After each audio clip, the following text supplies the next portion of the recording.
Pemandian Kalibacin ini merupakan objek wisata Husada karena pengunjung yang datang selain berekreasi juga dapat berobat.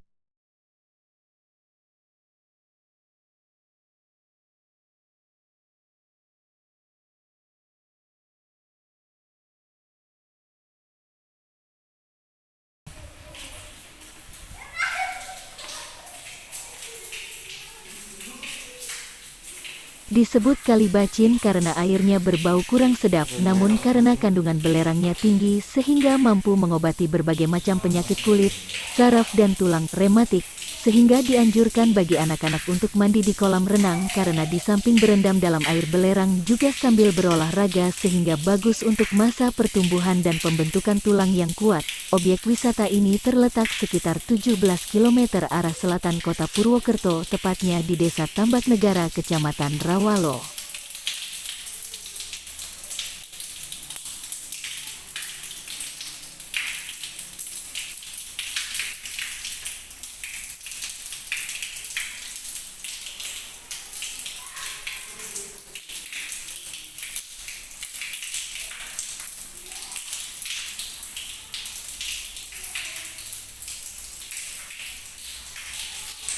Menurut sejarah, objek wisata Husada Kalibacin ini sudah banyak dimanfaatkan orang sejak zaman Pasir Luhur.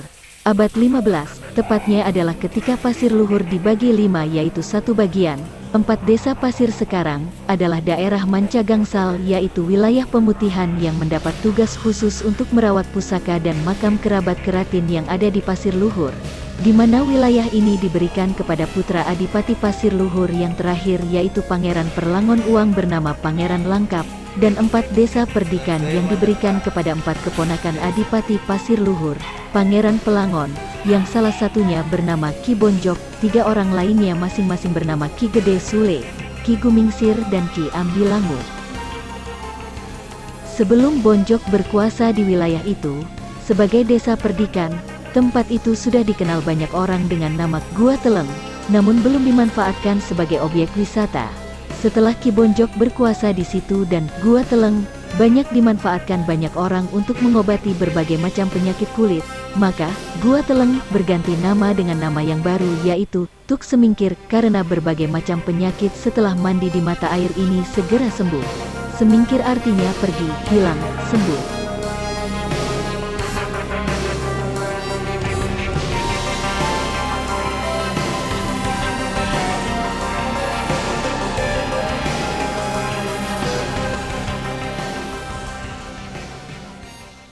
Satu dua orang sembuh karena mandi di sana tidaklah mampu membuat tempat itu dikenal banyak orang. Namun setelah banyak orang sembuh karena mandi di sana, maka tempat itu lalu banyak dikenal orang berkunjung untuk berobat di sana. Orang sakit kulit, mandi di sana kemudian sembuh. Orang sakit tulang, mandi di sana kemudian sembuh. Orang sakit saraf, mandi di sana kemudian sembuh. Orang sakit mata, mandi di sana kemudian sembuh. Pokoknya berbagai penyakit dapat sembuh kalau mandi di sana. Di zaman Martanegara memerintah di sana, datanglah seorang mubalik dari Demak menyebarkan agama Islam. Sanak mubalik tersebut bermukim di sekitar Tuk Semingkir untuk memudahkan mengambil air wudhu dan keperluan lainnya. Setelah sang mubalik pergi, maka tempat itu dikeramatkan orang sebagai petilasan wali. Sedangkan pakaian dan barang-barang lainnya berupa tulisan-tulisan di daun lontar, terbang, rebana, ombak dan lain-lain yang ditinggal sang mubalik disimpan di Balai Malang yang letaknya hanya sekitar 200 meter dari Tuk Semingkir. Sejarah terus ditulis dan sampailah pada angka tahun 1830 pemerintah Hindia Belanda menguasai Banyumas. Kabupaten Banyumas dibentuk oleh pemerintah Hindia Belanda pada tanggal 1 November tahun 1830. Diam-diam para pejabat yang berkuasa waktu itu tertarik akan apa yang terjadi di Tuk Semingkir. Banyak orang dengan berbagai penyakitnya berkunjung ke situ. Setelah diadakan penelitian ternyata mata airnya tidak mengandung gas yang berbahaya bagi kehidupan manusia, justru mengandung mineral yang antara lain, belerang, kapur, garam, soda, minyak tanah, logam-logam seperti besi, tembaga, perak dan bahkan juga emas meskipun kadarnya sedikit kecil. Maka pada tahun 1982 dibangunlah pemandian itu, dan dibuka untuk umum oleh Raden Diponegoro Wedono Banyumas. Bangunan tersebut menggunakan bahan dari kayu, bambu dan beratap dari welit, berdiri di atas tanah yang berstatus Guvernemen Ground G. Pada waktu itu juga diadakan pembangunan berupa perluasan bilik mata air menjadi seperti sebuah sendena, kemudian juga ditanami pohon beringin. Sejak saat itu, Tuk Semingkir berganti nama menjadi Tambau Wringin Tirta Husada, yang berarti air pengobatan.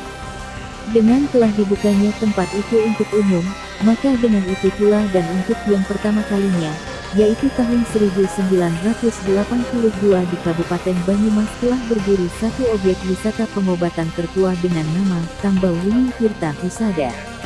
Pada tahun 1909 berkenaan dengan hari kelahiran, hari ulang tahun Putri Juliana, putra Nalendra Praja Nederland, tempat itu dibangun permanen dengan biaya dari negara.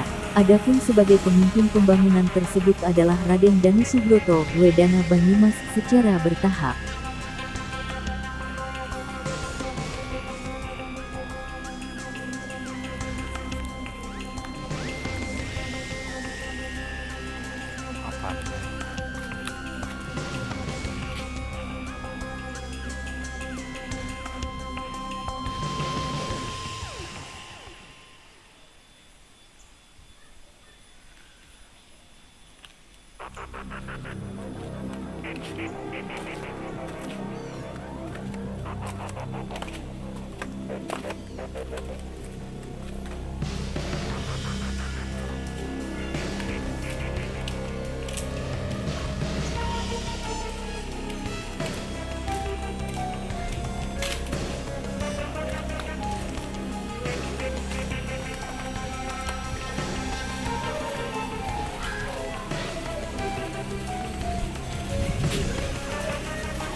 Tanover.